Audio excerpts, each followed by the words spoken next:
Talking Business from our corporate headquarters in Harrison, New York. Another edition of our Talking Business videocast, and have a chance to talk with our colleague out in Chicago. That is Jack Hojnar. Jack, how are you today? I'm doing great. How are you doing, Ken?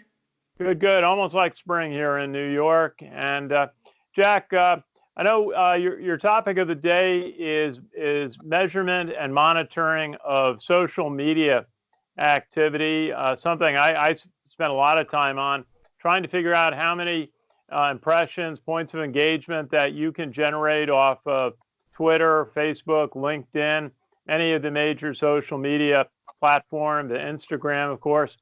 Tell us what's your thought on why measurement of social media activity is so important. Well, we live in an era that, you and I, let me back up. I've got an idea that just came to my head from your question. You and I grew up with direct marketing, right? We grew up with direct marketing, but think the antiquated ways in which we had to see if consumers were interested in us. It was mail, it was maybe postcards. The process was really long, right? And then you had metrics like undeliverable rate. So you could send out 1,000 pieces and X% would come back because the address was wrong. So the beauty of what we have today from a marketer's perspective is you can have a one-to-one relationship with somebody instantaneously. So if you were to post a tweet, someone could DM you right away. You could post an article, for example, this video, and someone could DM right away, really appreciated your talk. And that allows for a sales conversation, allows for information conversation. So why then not have tools that allow you to try to understand who's responding, where are they coming from, whether you're using that as a sales process or not, just gives you an idea of what may be of interest to people. And you can make decisions much more quickly than we could growing up in this industry. Well, certainly. I mean, that's what they say. Direct marketers evolved into digital marketers because it's the same key as to measurement, is to measure everything that you do and make your decisions based on that. Absolutely. Now, Jack, one of the things I see is there are a lot of points of measurement in social media. I kind of start with how many views of a posting you generate, but then there's how many people engage with that posting. And so on. Tell us, what do you see as the important measurement points in evaluating social media for business?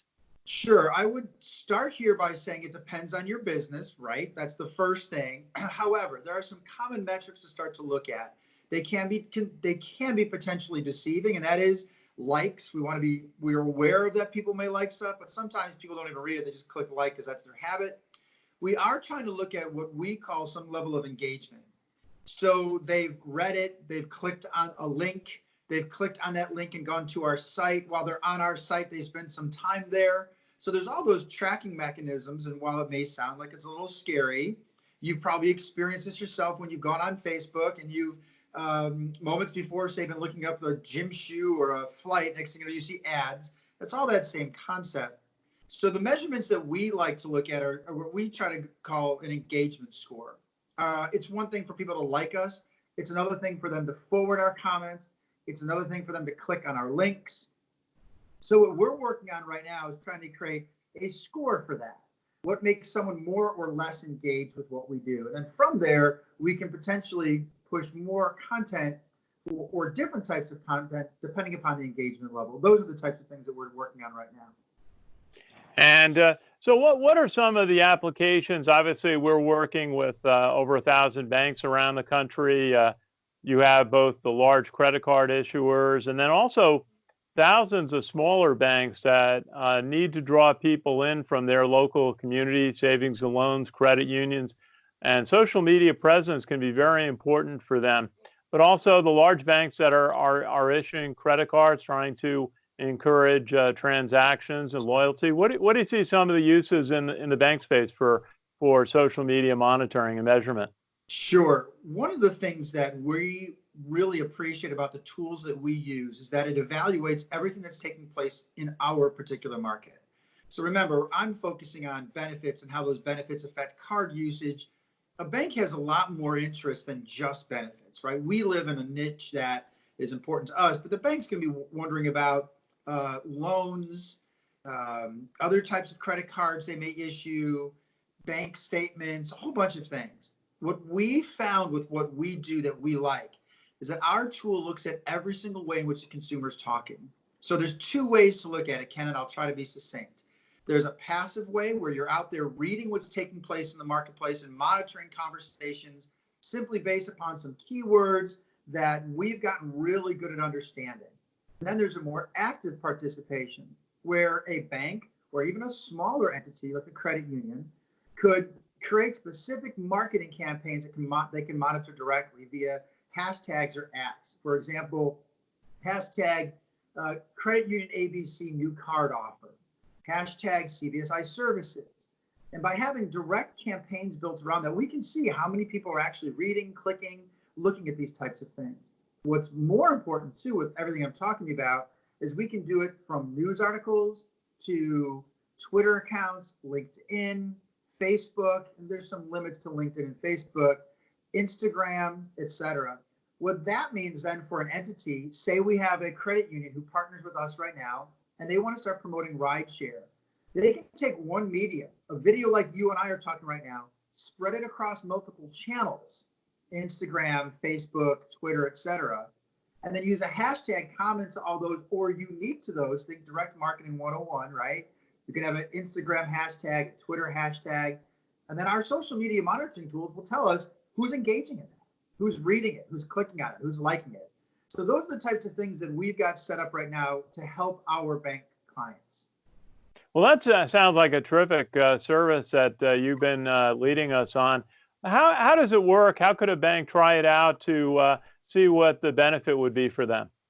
Well, I love the question. Certainly give us, you, me a call or anyone else in the organization. There's quite a few people that could help because we can walk through and create a strategy for them.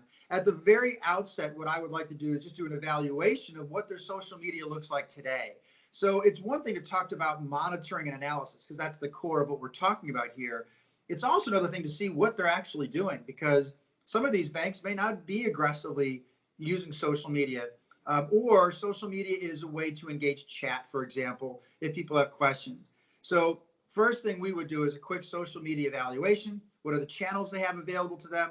How are they using those particular channels? And then we would try to see what other marketing campaigns they have going on so we can tie some of that and we can do active then and passive monitoring.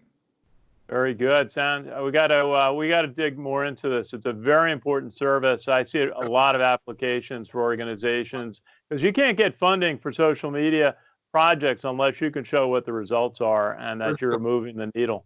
Hey, Jack, a final thought for us today? Yeah, one thing that's really interesting, we get to monitor, in monitoring conversations, we get to look at what we call a sentiment score. Now there's a caveat with that because sentiment's not necessarily always easy to understand what someone may mean. There's some dialect and dialogue elements of that. I could say, wow, this is really sick. And that means it's cool. And so we have to work with some of those things. But what's interesting in our particular industry, we see a more than 95% positive sentiment score with benefits. And I'm getting very narrow for a point. When we've done social media monitoring across the board from all of our clients and then just in the broad category of credit card benefits, we're seeing super high positive sentiments, which I always think is a good thing, obviously, right? People aren't complaining about our stuff. And when we do hear things that aren't always positive, it's not because the product doesn't work. It's because in our line of work, in benefits specifically, someone's had something bad happen to them, right? You've lost your luggage. You've had an accident with a rental car. So while the sentiment may not be positive because of the event, they're still happy with the service that they're getting from us. And so that's just one little anecdote that I keep picking up and catching on to. So those are the types of things that we could look at for bank customers also. Sentiment's a big thing. Okay, well, I just learned 2 points from your comments about engagement score and sentiment score. We have to do more on that. Jack Hojnar, thank you so much. You have a good weekend, and always great to hear your points on our podcast. Jack Hojnar from our Chicago office. Have a great weekend too, Ken. Thank you. Thank you. Okay, this is Ken Kraetzer for Cbsi Services Talking Business from our headquarters in Harrison, New York. Have a good day, everybody.